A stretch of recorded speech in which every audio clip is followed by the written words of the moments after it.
So you want to turn on the drone first, and then you want to turn on the transmitter second. And go ahead and back up from this one, because this one is quite a big drone. Now, one thing I wanted to tell you in this video before I get started, I'm going to let this accelerometer load up. You want to make sure that the gimbal's plugged in on the bottom. And also, for the props, I don't know if you can see this here, but you want to have A and B when you load these props on here. Make sure that you can see these facing down. The letters have to be facing down for you to put the props on correctly, because these are inverted props that are going to be on the bottom side with the motors above them. So this is a little different setup than what you're used to. If you've ever put props on another quad, this is a little different. So make sure you put those on correctly and read the instructions. Okay, we're going to go ahead and take off. Now I'm going to put my sticks down and to the left. That should arm it. To bind up the transmitter, you want to go up, all the way throttle up, and then all the way down, and you'll see that red light on the back of the drone goes solid.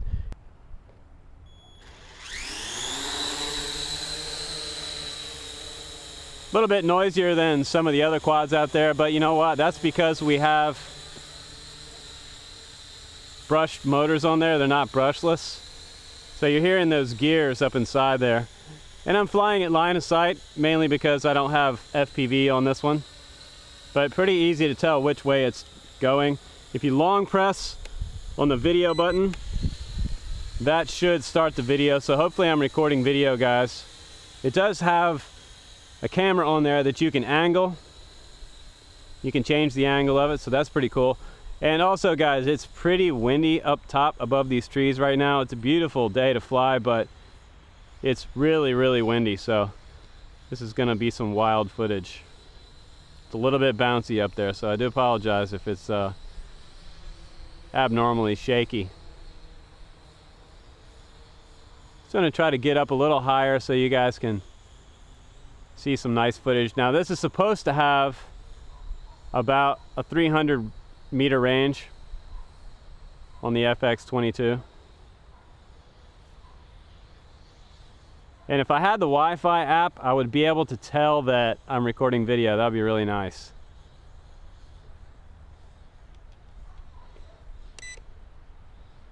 So, also, another thing, if you start to have your copter fly away in this kind of wind, go ahead and go into the faster mode, and that'll give you more aggressive tilt.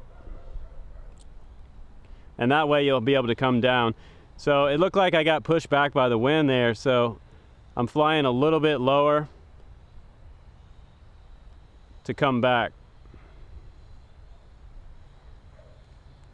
And that's going to be the trick to surviving wind. If you don't have enough motor power to come back into that headwind, you want to flip into fast mode, which I just did, and that was the way I got the copter to come back. So I know not to fly too high up and too far away, because it is really pretty windy up there. So the nice thing about the design of this copter is that it has the props on the bottom, so it really should give you a little more stable video. It does have grommets inside there as well.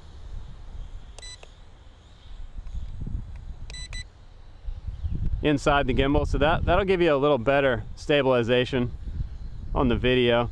And it doesn't have altitude hold like it's advertised to, so this stick is not a self-centering stick, so I'm able to kind of push the throttle up and down. It only has 2 flight modes, by the way, fast and slow. It also has headless mode on there for where you want to do your tracking. Let's just fly up the hill real quick. It's got a pretty big battery on there. It's a 2S, I believe it was like a 2700 or 2600 on there.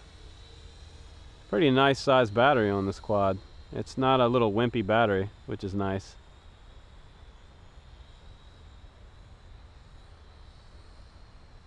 And it doesn't do much of a punch out, guys.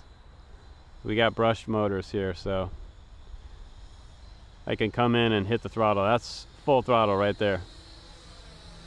Not a big punch out. And it doesn't have GPS hold on there, so you want to watch your trees, your wind. And also you want to watch your throttle when you're coming down. Uh-oh, it got kind of high there. I want to see if I can come back.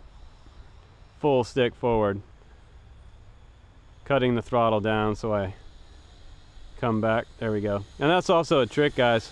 Reduce your throttle a little bit, come lower to the ground in a high wind, and you'll make some headway back toward yourself. So it is pretty scary when you get, 100 meters out, 200 meters out, and you don't think it's coming back.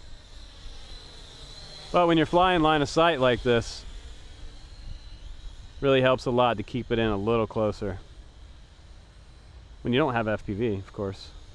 It's a nice flying quad so far. I'm pretty happy with the way it flies. I don't feel like it's going to fall out of the air. But I would like to see brushless motors on this quad. I think it would be a super awesome quad, but it's going to be more expensive. Most definitely if you have those brushless motors on there. I do see the red light flashing in the rear of the drone, so I'm going to go ahead and bring it in and land it before I lose too much battery.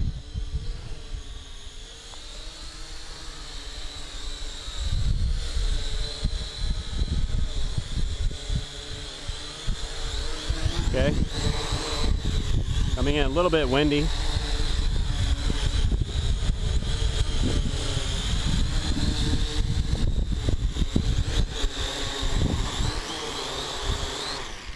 All right, that'll have to do right there. So a couple things that I do like about it. Now don't forget also you got to long press again to stop the video. So let's talk about the things I do like. I do like that it has rubber gimbals up in here, rubber grommets to stabilize this gimbal. It's not a 3-axis gimbal by any means. It doesn't have brushed motors on here, brushless motors to stabilize it. But I'm interested to also see if you can see these feet in the video, because it seems like these stick out a little far. You might be able to get away with putting them back a little further, but it's nice that it comes along with also with foam pads on the bottom for the feet. Makes nice soft landings. LEDs front and rear are always nice. Now things that I don't like about this one, probably putting the props on were a little more challenging. You had to kind of pay attention when you're putting the props on and make sure you have A and B facing down when you put the props on. The hardware to put the props on were okay. And let's see, what I didn't like was to take the battery out, you have to take the gimbal off and remove the gimbal. It does come off by one push button and you slide it back, and also this connection here where the camera slides in and locks in, I put a piece of tape back here just to make sure that it didn't slide back, because it kind of felt like it wanted to move and slide off this mount right here. So keep that in mind if you get one of these. But you know what, for the price it's not bad for what you get. Kind of this cool carbon fiber looking body. It's not real carbon fiber, but it looks just like it. So for the price, not bad. Thanks again for joining me on this episode. This has been the FEILUN FX122. I'll see you on the next one.